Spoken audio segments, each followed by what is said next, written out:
Hey hello guys, welcome back to my channel Priya's unique world. మీకు ఒక different combination చూపిద్దామని ఈ వీడియోతో అయితే మీ ముందుకు వచ్చేసాను.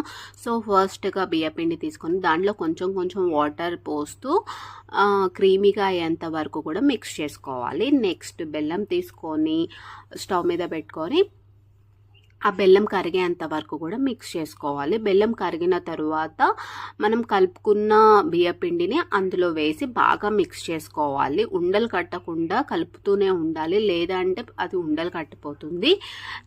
దీన్నైతే మేము స్వీట్ చట్నీ, పానకం అంటాం. మీరేమంటారు కామెంట్ సెక్షన్లో కామెంట్ చేయండి.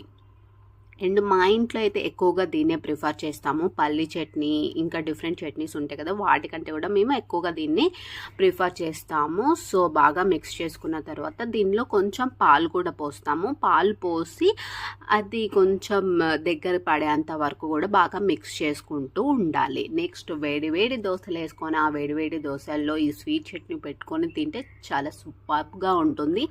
నాకైతే చాలా ఇష్టము. So do share, like, comment, and don't forget to subscribe my channel.